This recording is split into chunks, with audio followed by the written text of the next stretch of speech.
Then they came to the other side of the sea of the country of the Gadarenes. When he had come out of the boat, immediately there met him out of the tomb a man with an unclean spirit, who had this his dwelling among the tombs. No one could bind him, not even with chain, because he had often been bound with shackles and chains, and the chain had been pulled apart by him, and the shackles broken in pieces. Neither could anyone tame him. And always, night and day, he was in the mountains and in the tombs, crying out and cutting himself with stones. They were thinking. And when he saw Jesus afar, he ran and worshiped him. And he cried out in a loud voice and said, "What have I to do with you, Jesus, Son of the Most High God? I implore you by God that you do not torment me." He said to him, "Come out." No man, come out of the man, unclean spirit. He asked him, "What is your name?" And he answered, saying, "My name is Legion, for we are many." Also he begged him earnestly that he would not send him out of the country. Now a large herd of swine was feeding there near the mountain. So all the demons begged him, saying, "Send us to the swine, that we may enter them." And at once Jesus gave them permission. Then the unclean spirit went out and entered the swine. There were about 2,000, and the herd ran violently down the steep place into the sea and drowned in the sea. And so those who fed the swine fled, and they told it in the city and in the country. And they went out to see what it was that had happened. Then they came to Jesus and saw one who had been demon possessed and had the legion set him and clothed in his right mind. And they were afraid. Those who saw it told how it happened to him who had been demon possessed about the swine. Then they began to plead with him to depart from their region. And when he got into the boat, he who had been demon possessed begged him that he might be with him. However, Jesus did not permit him, but said to him, "Go home to your friends and tell them what great things the Lord has done for you, and how he had compassion on you." Amen. Amen. I want to talk about today, probably for the whole month of August, not probably for the whole month of August, Unchained and Consecrated. Unchained and Consecrated. It is interesting that when we get to the story of the demoniac that is possessed, the country of Gadarenes, that there's 3 accounts. And each man tell the account about this man. Matthew tell his account, Mark tell his account, Luke tell his account. But all of them agree, though they may vary in the little details, all of them agree that he is demonically possessed. That there's something wrong. There's something that's gone wrong in his life. Something that's gone so bad to where he has been disconnected from the norms and the regular activities of a normal human life. He's not acting the same. He's not doing the same things. He doesn't go dwell in the same places. He doesn't act like everybody else. Something that went wrong with him. And I don't know about you, but sometimes when you look like home, you can tell that something have really gone wrong. I mean, you live among what we consider to be a norm and the standard. There's a norm of some things, then there's some abnorms about some things. And so therefore, when you come to the man, you got to come to the man and you got to first raise the issue in terms of what's going wrong with him. What is it that will cause his life to be so dark and so demonic to where he will live in a tomb, where he will live among the dead, and this has become the regular for his life? What happened? I mean, because all the clues of the text, the clues of the context of the text suggest to you and I that at some point or another, this man had a normal life like you and I, if we can call it normal. I mean, at some point or another, that man did like you, woke up in the morning, went to work, took care of family, engaged in life, had friends, had family, had regular activity.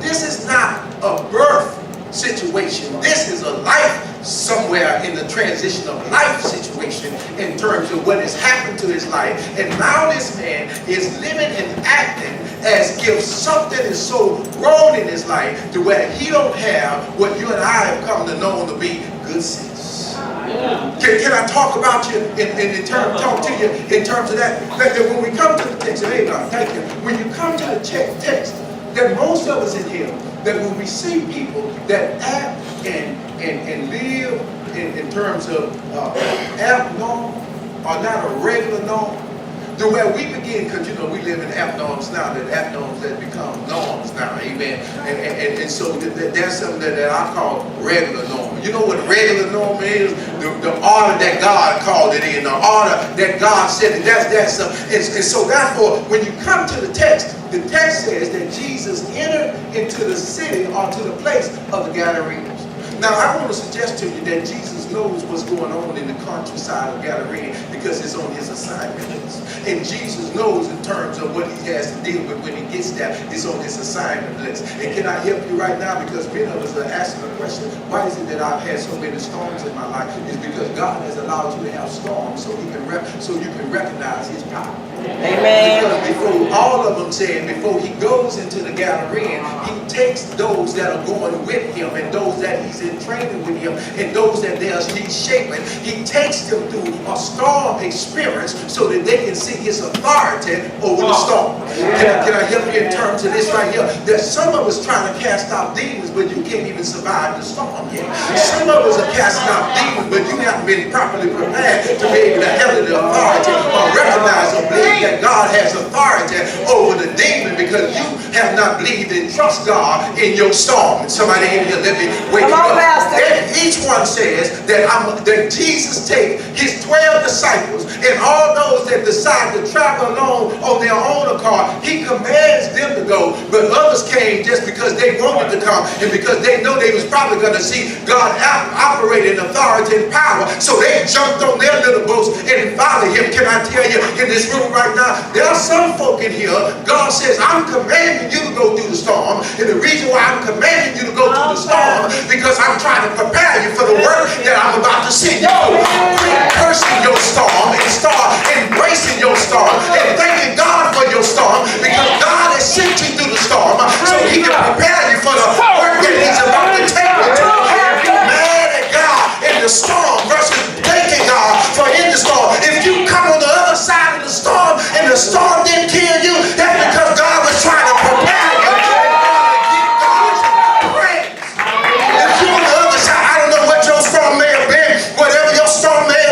You ought to bless God if you're on the other side of the storm, or if you're in the middle of the storm and whatever already happened in the storm didn't kill you. That probably means whatever else is going to happen in the storm, it's not going to kill you because you're on a divine assignment and divine protection, and you got a divine God that can handle your storm.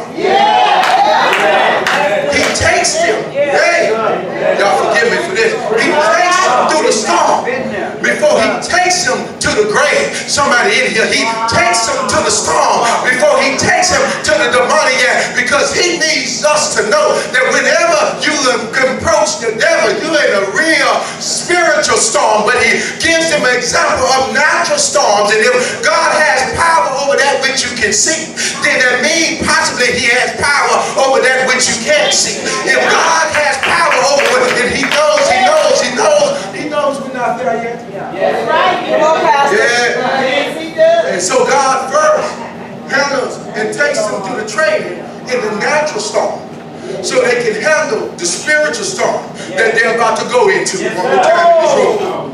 He takes them through the natural storm. Yeah, somebody in here, you upset because you lost some things. You upset because God subtracted. And the only reason God subtracted because it wasn't necessary for the spiritual warfare you was going in. And everybody in here know about warfare? Warfare here is that when God get ready to send you to battle, and he so sends you to battle to save the life of your family, and to save the life of your friends, and save the life of them. So when you get ready to go to battle, you learn that you leave all things, and nothing is necessary but the things that you need for the battle. Some of us in here, the reason why you're losing the battle is because you're carrying too much in the battle. You're carrying too many people in the battle.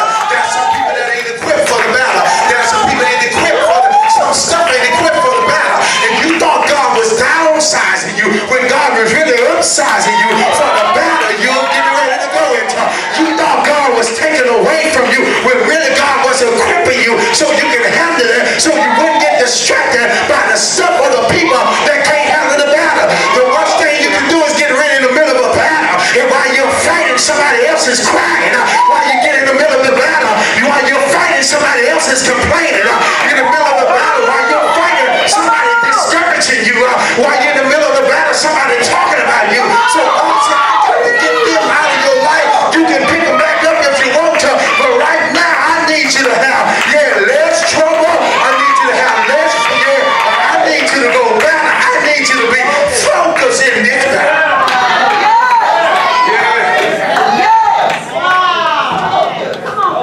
He takes them through the storm so he can get them to take back the lives of the men and women that he's claimed. He takes them through the storm because he's getting ready to take them into a spiritual place to where they can claim and take back what the enemy has stolen from them. Yeah, somebody got to recognize this man's life belongs to a family. This man's life belongs to the norms and the influence of society to where he can be a productive citizen. But the demons have taken him captive, and they have relegated his life to a place of death where there's no life.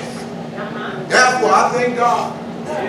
We all know the praise right here. That before we get free, God makes the first move towards you. Before you make the first move towards him. Most of us are thinking the reason why we can get out is because he came towards us while we were still in. Max Lucado in his book, God Came Near. Max Lucado does a beautiful job in talking about how God came near to humanity in spite of humanity's brokenness. In spite of the fact that we've been sitting on broken branches and we've been walking on limp legs, and though we've been messed up, and though we've been in places we should not have been, and done things that we should not have done, and we've been caught up in stuff we shouldn't have been caught up in, that God didn't wait for you to get out. God didn't wait for you to get free. God didn't wait for you to get free. God decided that while you were yet bound, while you were yet captive, while you were yet caught up, while you were yet hung up, while you were yet having, while you were yet addicted, while you were yet crazy, while you were yet out of day, God decided that he was going to come and see about you, even though you didn't know how to see out there. And I don't know about you, but I got to give God some praise for showing up for me. You ought to give God some praise. He came near. He came near in spite of my disease. He came near in spite of my anger. He came near in spite of my sin. He came near in spite of that I was an enemy. He came near in spite of that I was a sinner. Because all have sinned and come short of his glory. All have turned to his own way. But God in Christ put on the human body. God in Christ dispatched himself from his royalty of heaven. God in Christ took off his Godhead, scooped it down and downsized it and placed it on the inside of a woman by the name of Mary lived and incubated for 9 long months like everybody else. God, came near. And I thank God that the first sign that God didn't care where you brought him, as long as you brought him somewhere, they had him in a manger, among the animals, among the lowliest. But I thank God, no matter where you take God, God is able to bring the majestic to the unmajestic. God is able to bring the holy to the unholy. God is able to bring the right to the unrighteous. I thank God, because wherever he shows up, he transformed what was a mess to a masterpiece. He transformed what was a habit to a hallelujah. I thank God he came. Can I help you out in the text? Let's not keep you too long in here today. The first thing we got to talk about, that God came near. He went in to the Gadarenes, knowing what was there. And that's good news. Folks say things, crazy things like, God ain't going to come to you long as you're doing this. That's a lie. That's the truth. That's a lie. That's the truth about that. That's a lie. That's the truth. God will come. In spite of where you are, in spite of who you are, and in spite of how long you've been there, God will come. Nothing hinders him. Thank you, God. Thank you. And so he comes to the man. He comes to the man. And when he comes to him, we have to diagnose him. We have to diagnose him, because if I had my DSM-4 book, it would require me to do a diagnosis on a man that is in that condition. It requires me to look and figure out what's going on with him. And it's important that you and I understand that something that's happening in his life that's very capable of happening to any one of us in this room. Based upon what I was seeing, and I looked at my DSM-4, that's how you was having mental disorders and things like that, and I looked at it, and I said, first thing that we have to say, diagnose it with, is major depression, with psychotic possession. I would have said features, but features just doesn't give the whole picture in terms of him. He's taking his psychotic possession at this point. It's not normally you look at a book and it says major depression with psychotic features. No, this is possession, because what the enemy has done, he's depressed him. In other words, he caused him to become disengaged and sad or sorrowful or melancholy about something that happened in his life. And it's probably was something that could happen to anyone and everyone in this world. And for some reason, he made it deeper than what it really was. And he kept it there longer than it should have been. He had him to nurse his problem and his pain without looking beyond the darkness of his now to his not yet. He had him caught up and captured as if there was no tomorrow based upon what had happened today. He made him think that because of what he's going through now would never ever be another experience for him. And so he caught him in his present situation, and because of that, he held him captive to what happened to him. Somebody in here, I need to bless you. Some of us have been held captive. We've been chained by something that has happened in our past. We've been bound by something that happened once before. We've been captive and we've been held hostage and we can't get past it. You're still entertaining it and you're still nurturing it and you're still dealing with it. And if you ain't careful, what will seem to be a dark place or a depressing place will sooner or later become a possessive place if you don't get rid of it, if you don't deal with it. You got to be careful that you don't let what happened yesterday hold you hostage to what God wanted to do today. That you don't let what happened, you don't let what mama did or daddy did or what they didn't do. You got to be careful that you don't let the blessings and the ancestors and the rapists, you got to be careful that you don't let that you've been abandoned and dropped off and adopted. You got to be careful you don't let that you were born on the wrong side of the track opportunity. You got to be careful that my daddy left me, my mama wasn't there for me. You got to be careful that you don't let the enemy tell you captive based upon what happened yesterday. Don't refuse to let you move on to your tomorrow, because if you survived it and got past it in terms of the physical, that means you can get past it in terms of the mental. There is a bright side somewhere. There is a tomorrow for me. There is hope beyond my hurt. There is hope beyond my happiness. Yeah. You gotta be careful. You gotta be careful. The enemy tell you live in your yesterday. Mope in your yesterday. Get depressed over your yesterday. Still cry about your yesterday. It's over now. It's time for you to dry your eyes. Pick up your head. Tell the enemy, you alive. I'm gonna be free. You alive. I'm going forth. You alive. I can live past the divorce. I can live past the heartbreak. I can live past the disappointment. I'm gonna. Can I tell you what he did? He got the man to focus on one thing that went wrong, and he kept allowing him to rehearse it in his mind. He kept allowing him to live in that reality, to where when he tried to get up from it, he couldn't get up from it. Watch this. I'm telling you what the enemy does. First, he takes us to depression. And in depression, we give ourselves the permission to be sad because of the situation that happened. And then you're right, you can say, it shouldn't have happened to me. You're right, it should have. You're right to say, why did it happen to me and no one else? You're right. You're right to say it hurt. You're right to say I'm in pain. You're right to say it's not normal. It's right to say it's unnatural. It's right to say God was unfair. It's right to say he should have did something different. Right to say he could have chose somebody else. You're right to say all of that, but when you get through saying it, then say the other things. But God has helped others to live past it, so he can help me too. God has said delivered others. He should be able to deliver me too. It happened to somebody. I ain't the only one it happened to. I ain't the only one been through it.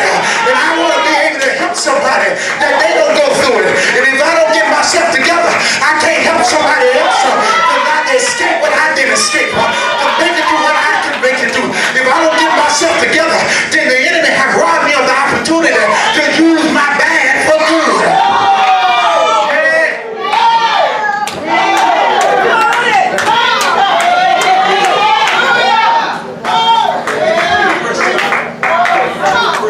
He oppressed him. And so what he did, he took what happened to him, and then he began to keep on weighing him down. Every time the man tried to get up, he put that oppressive hand of that experience back on him again and pushed him right down. When every time the man said, I'm going back to work, he put that oppression on him and made him go back home. Every time the man said, I'm in love again, he put that oppression on him and he pressed back on him again. Made him think everybody's going to do the same thing. Made him think that if somebody broke your heart, somebody else is going to do the same. He put that oppression thing in. He kept replaying the old experience so that he could never get to a new movie. He kept on rerunning it so that he can keep him running from the reality that there's a better future and a bright future, and a bigger future somewhere. He kept on hitting rewind. He kept on bringing the same thing. Kept on having to cry over the same thing. I need to ask you in this room, and I don't mean to be offensive. How many times you're going to cry about that thing? Is it not time to wipe your eyes? Is it not time to get up? Is it not time to be healed? Is it not time to be delivered? Is it not time to be set free?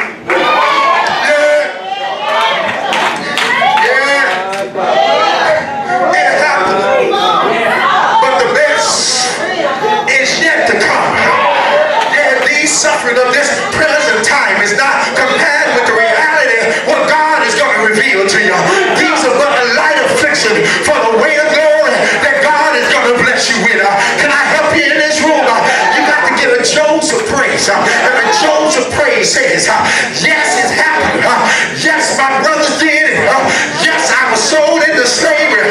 Yet I was falsely accused. Yet I got an ex-con.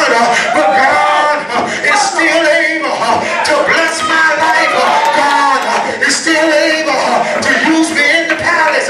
God is still able to give me a testimony. Is there anybody in that want to say it happened, but there's a testimony that is waiting to happen.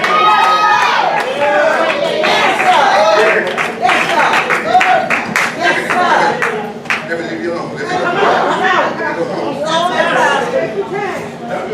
He moves him from oppression, because what he takes from him is all of his interests to live and to do anything with the life and the body he has. You got to be careful when the enemy is trying to talk you in to not do anything, because what he's trying to suggest to you, that he wants possession of your mind.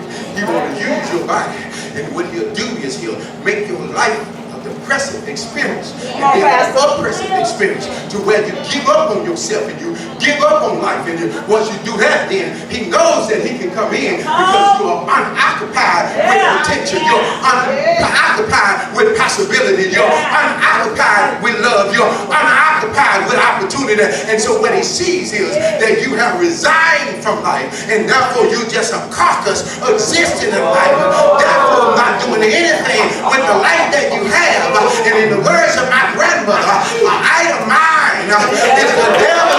If you ain't doing nothing, he'll take you.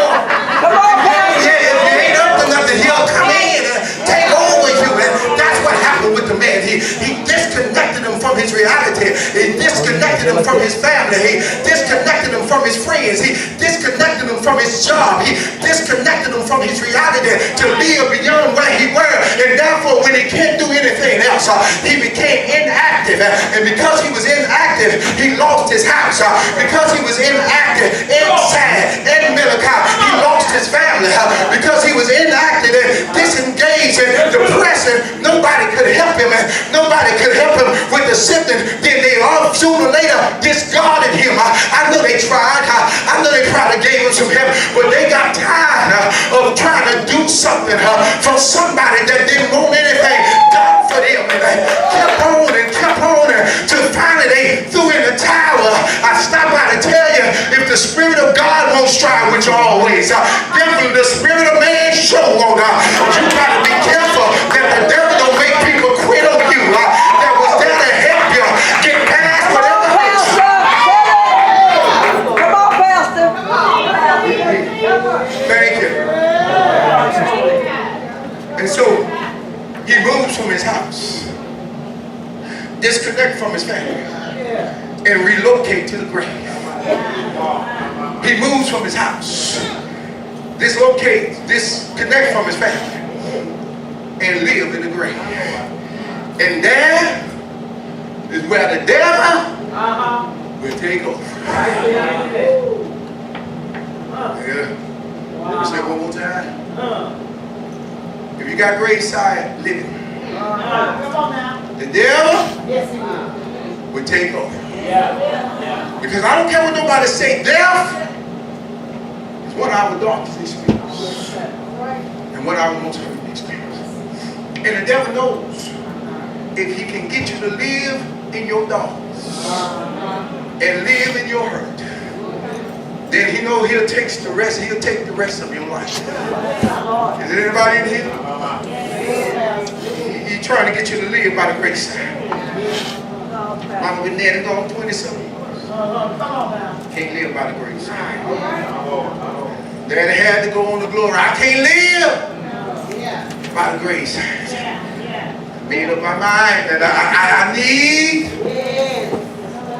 to walk through the valley of the shadow of death. I don't need to stay. I just need to go forward. It ain't never a permanent place for you or I.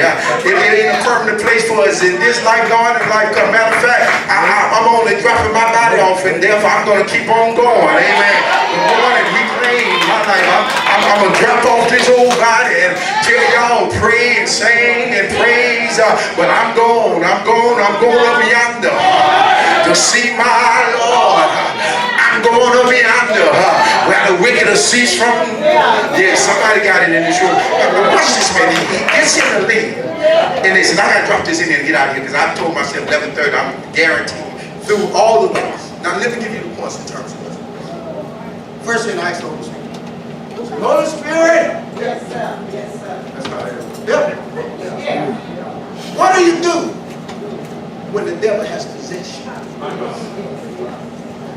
think I may need to spend some time ready. Going out, some of us that will function. Yes. Divinely.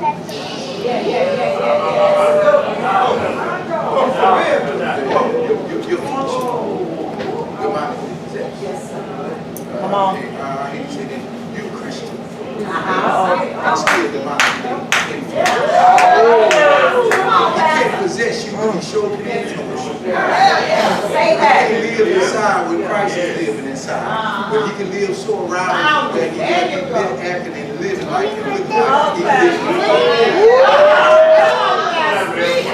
The text says that there was an unclean demon that took possession of him. Except for most of us in him. There was an unclean demon that took possession of him. Can I describe to you what an unclean demon probably looks like? It is a demon that is immoral. It has no moral state. It has no moral responsibility. It has no moral standard. He was an unclean one, so that means that he was immoral in his possibly his behavior. Somebody if you want to get that now, I'm taking time to lay this down because many of us are looking at that time and I ain't hollering, you ain't hollering yet. I know that's right. But you keep living on moral sooner or later you will. I know we live in a day of grace, but grace still requires some morality. It's very possible that he had detached himself from recognizing and respecting that things ought to be in order and in place. He lives and functions in this function, in this order, and he lives and functions when things is all messed and messed up everywhere. Y'all want me to do this? You got to be careful. Because some of us may be moral, but some of us may be messed.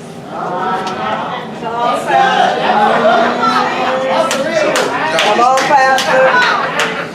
See, an unclean demon uses his mouth to speak unclean things about people. I can tell y'all want me to go right there. Y'all just pull up, they just pull up and hold. Unclean. Yes, sir. Immoral. Messy. Disorder. Dysfunction. Don't want to function. Don't want to function with order. Don't want nobody to tell them nothing. Want to do it when they get ready. You ever seen that? I ain't gonna blame on our kids because I've learned since I've become an adult, people ask me to do some things and I got it on a super delay.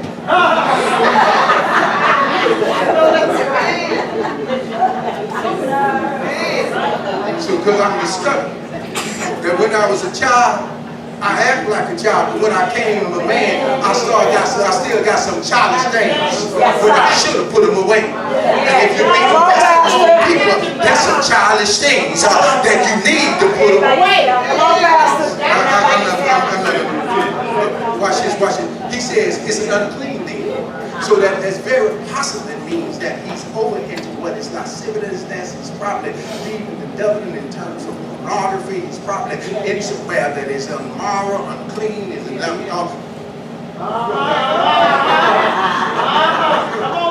See, multiple partners doesn't mean that you're a big woman or a great man. That's right. That just means you're unclean. Y'all don't want me to preach to you like this. Leave y'all alone. See, the action is that the accolade that when they say you ain't nothing but a dog, what they really say is that you're unclean. And all I'm trying to suggest to you that what demons begin to do is to relabel you and stereotype you based upon what you do in terms of your behavior. And so it identifies you in terms of who you are, how you act. And then for those that look on and see folk acting a certain way and doing a certain thing, and then you become messy about them, then you just as unclean because there's a demon of mess that has showed up in your life, and there's a demon of immorality in their life, but yet he still has us all operating under unclean no matter who we are and whether or not you made it plain. But if you didn't make it plain, but you got up in the one that rehearsed it and talked about it and put it in somebody else here, because what you don't understand about the devil, he don't care what publicity he get as long as he gets some publicity. It don't do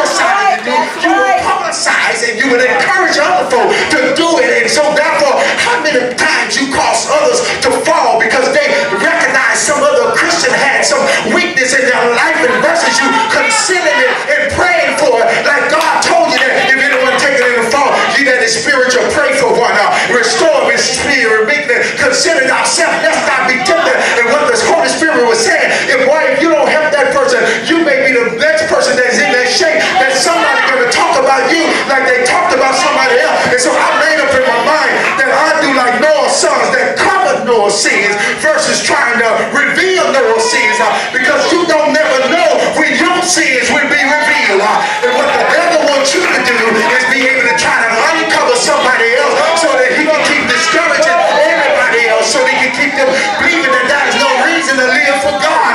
All have sinned and all will sin, and all can be cleansed from sin, and all can be forgiven for sin. But we got the knowledge that it is sin.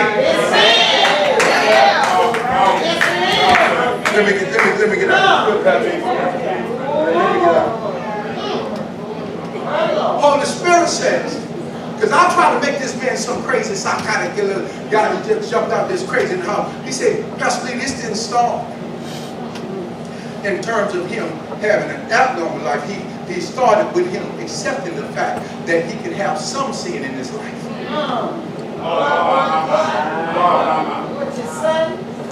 That's two things that's going to constantly move and grow. No matter what. That's sin and God's Spirit. I bet you let me put it in the middle word. Sin and grace. Scripture says, well, sin about it. Grace did much more. And so I can celebrate on this hand that no matter how many times I may have sinned, grace have caught me or catch me, but I sooner or later got to want to be caught. He said, God forbid that I should continue in sin, so that I can keep coming. God said, one of these days, I'm going to call grace down. And when you jump back in, he ain't going to be there to get you. I'm going to let you have what you want. No, that ain't true. I ain't see that in the Bible. The Bible says that he gave them over to a reprobate mind. You kept wanting it, and God said, fine, I don't want you to have it, but let me let you have it to see if that's what you want. And when you get what you thought you wanted, you hurry to try to give it back. Let me get out of here now. Text says, and I'm just a Greek Christian. I'm just giving you the lesson. The text says that the man, though he was possessed by demons, he ran towards Jesus. You want to know how to get free? You want to know how to get unchained? Run towards Jesus. Messed up, but run towards Jesus. Got your generational stuff. Run towards Jesus. Got your own personal mess up. Run towards Jesus. Demons may be guardian, but run towards Jesus. That's what the text said. He ran towards Jesus. With demons, a legion of demons in him, he decided he was going to run towards Jesus. Preacher, I don't know, Pastor, how folk that messed up are always running the other way. Don't you know you need some help? The best thing you ought to do, don't quit church, you ought to run towards Jesus. Because when you run towards Jesus, you run towards the one that has power over demons.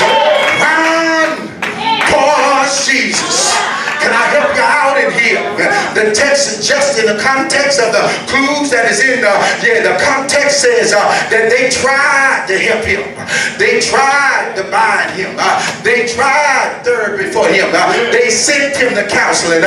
They tried to medicate him. They tried to hide him. They tried to cover him up. They tried to chain him up. But nothing they did was capable of holding him down because of what was on the inside of him was greater than whatever else was going on the outside of him. Can I give you a lesson in terms of humanity and demonic and God? Watch this right here. The Bible says that we was created a little lower than angels. That when you get the theology of that, it means that angels have more power than you do. Angels have more capabilities than you do. Angels can do what you can't do. Angels can handle what you can't handle. I can textually prove it in the Bible that angels got more power and more strength than you. Because when you can't handle it, guess who God sends? He sends the angels. When you can't handle it, he sends the angels. You remember when he was in Sodom and Gomorrah, when they were fighting the battle, God didn't send an army. He just sent a couple of angels to take care of whole city of folk. Angels got more power than you do. Have more power than I do. Watch this right here. But not only that, you remember when Joshua was fighting in the battle, and it was even. Nobody was winning and nobody was losing. But then God sent the angel of the Lord. He just sent one angel, and Joshua asked him, "Whose side are you on?" He says, "I'm not on your side or their side. I'm on the Lord's side." And since Joshua, you on the Lord's side, I'm about to win this battle. Somebody in here gonna realize some of the battles you won because angels was fighting for you and fighting with you. Some of the stuff you got out of is because angels came and saved you. The reason you left when you left it, the bullet didn't hit you because angels. The reason why your plane didn't hit the ground, angels watching over me. If you don't believe me, believe Daniel all night, all day. Angels watching over me. And all I said that to say this right here, that angels have more power than you are. But I'm about to mess you up. That fallen angels have more power than you.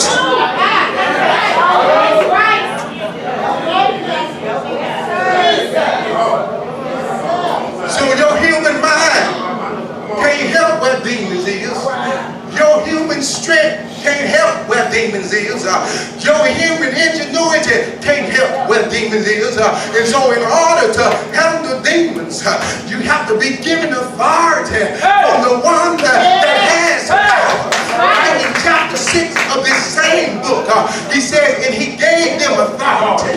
It means that it wasn't their authority that they possessed in their created being. It means that in his divine being, he delegated his power and gave it to them so they could have power over demons. Can I suggest to you in this room, if you ain't walking with God, if you ain't talking with God, if you ain't living for God, if you ain't got instruction from God, you better leave some demons alone because you can't handle what you don't have authority over. I think it's the sons of Stephen that try to cast out demons when he didn't have no authority. And the demon says, Paul I know, and Jesus I know, but you I don't know. And the Bible says the demons jumped on him and tore him up because you don't have power in your human strength to handle your demons. You got to learn how to call on God. The Bible says that the man, first of all, he ran to Jesus and then he cried out to Jesus. Ain't the first time he cried, but it's the first time he cried for Jesus. Ain't the first time he screamed, but it ain't the first time he screamed for Jesus. And the problem is in here, some of you screaming because of demons and dogging your footsteps. Some of you screaming, but you're not screaming in the right direction. You're not calling on the right one.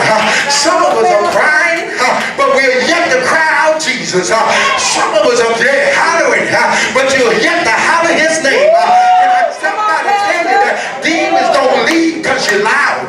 Demons don't leave because you cry.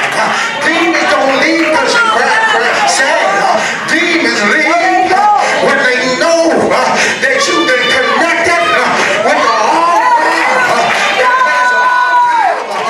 Demons leave. Then you notice, Sister Helen, that when the man ran towards Jesus and he cried out, the demons start hollering too because the demons knew that their time was at hand. The demons knew he just entered into the Most High. He just showed up where they don't have power. says a crazy man started worshiping Jesus. I'm trying to figure out what's wrong with sane humanity. Won't worship the one that woke you up this morning, started you on your way, running in your feet, clapping in your hands, joy in your heart, sight to your eyes, and hearing to your ears, mind to think, and you yet to worship him and to give him praise. But I thank God, sometimes the devil got to get us in order for us to worship the Lord. Sometimes the devil got to take over so we can realize this ain't what I want, this ain't what I'm living for. And I thank God that a crazy man taught me how to get free. A crazy man taught me how to get unchained. Can I tell you what the crazy man did? He ran and he worshiped and he cried. He ran and he worshiped and he cried. It don't take much to get free when you're going in the right direction. It don't take much to get free when you're worshiping the right God. It don't take much to get free when you cry out to the right one. And the Bible says he freed him. Let me leave you alone. Let me leave you alone. I'm through. Right here. Okay, I got 1 minute. 1 minute. Let me do this. I just got this. He delivered us. He says to him, what is your name? See, most of us don't understand the importance of name. Because names describe in terms of who you are. And who you are. He says, my name is Legion. Now you notice the devil didn't start talking now. Because he don't want the man to talk. Because the man had already ran towards him and worshiped him and cried out for him. And the devil knows that he's about to lose his place. He's about to lose his possession. I know some of us in here say, Pastor, that's crazy. Well, I just want to tell you, I told you that nothing man produce can set you free for demons. So man intellect can't do it. Man rationale can't do it. Man restraints can't do it. Man promotion can't do it. Man money can't do it. Man good looks can't do it. Man handsomeness can't do it. No matter how beautiful you are, demons don't care. They're going to mess that up anyway. It doesn't matter who your parents is. They don't care. They already come through the family line somewhere. They don't care. And so you and I will say, I ain't running and I ain't hollering and I ain't worshiping because it don't make good sense to me. But what else don't make good sense? That you're a sane person doing insane things. Keep doing the same thing. Same mountain. Same wilderness. Same kind of man. Same kind of woman. Same kind of choices. Same kind of people. Same kind of crazy. And you keep on doing it. And you say you're sane. But I thank God. I don't care about it. I'm going to run towards him. I'm going to holler for his name. I'm going to worship if it don't make sense. Because what I'm going through don't make sense. What I'm dealing with don't make sense. How I've been treated don't make sense. So since it don't make sense, well, no sense from no sense should add up to something this time. I'm about to act like I ain't got no sense and I'm about to holler his name. Blind Bartimaeus, they told him to hush, and the Bible said he hollered even the more. Is there anybody in here want demons off your back? If you don't mind giving God, you holler at your boy, you holler at your girl, you holler at your friends. Why not holler at your God? Hear my.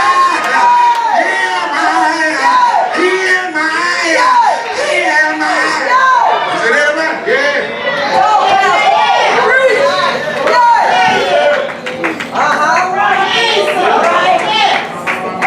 Any fun? All right. Text says, when they saw what God did,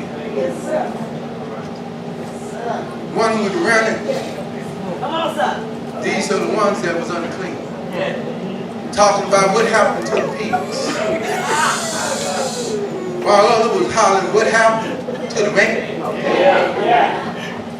Is there anybody in here?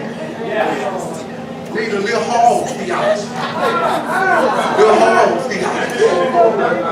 Reason why Jesus was willing to let the demons go in the hall. Because the hall was unauthorized to be in that place. Reason why he was willing to let them go in the halls. Because they was unclean like the demons. And what Jesus is suggesting, that you don't belong in that which I've consecrated and that which I've set aside for my use. We've been created in His likeness and image. We've been predestined to be in the likeness of His Son. Yet you are a chosen generation, a royal priesthood. So Jesus went in and He took away, because one man is more important than 2,000 halls. But some of us don't see it like this, because those 2,000 halls represent your commerce and represent your meals and represent your unhealthy heart and represent, that's me too.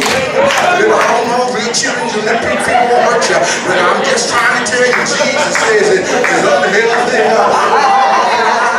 against the law. But I'm still saying just a little bit, just a little bit of hog and a little bit, little ham every night. But Jesus said, it is no value for the dying that I have for you, because I desire a clean temper, both naturally and spiritually. You got to catch it in here. And so He allowed the spiritual unclean to enter the physically unclean, and allowed them to destroy themselves, because Jesus is saying, if you're spiritually unclean and physically unclean, the end of your life shall be destruction. The end of your life will be death. And there's a group of people, we're not talking about halls, but somebody left talking about Jesus healing a demonic man. Somebody went and gave the unclean report, but somebody took the clean report. The clean report said he once was demon possessed, he once was unclean, he once was possessed. The clean report says God give grace no matter what condition you're in. The clean report says where sin abound, grace did much more abound. The clean report says I was a sinner, steep in sin, far from the peaceful shore, very deeply stayed within. But the master of the sea heard my cry, and from the waters He lifted me. The clean report says there's still a fountain filled with blood drawing from Emmanuel's vein, and sinners plunge beneath that flow, lose all their guilty stain. The clean report says there's hope beyond the grave, your demonic possession. There's hope beyond your dead situation. Hope beyond your history. Is hope beyond your past. Thank God there's still hope. Thank God. I'm glad I would spend some time talking about the unclean report, but it ain't worth my time. I just stopped by to tell you God done so much so we can be free. He died one Friday so you can be free. Buried one Friday so you can be free. Rose one Sunday so you can be free. Am I not a man? Am I not a child of God? Am I not a brother? Am I not worthy of being free to give God praise? Bless His name. I don't care what tomorrow may bring. I am free. I don't care what folks say about me. I will be free. Is there anybody in here? I once was a lonely island. But I thank God He set me free. Is there anybody in here that can give God a praise? Stand on your feet. Tell the Lord, thank you. You set me free. Thank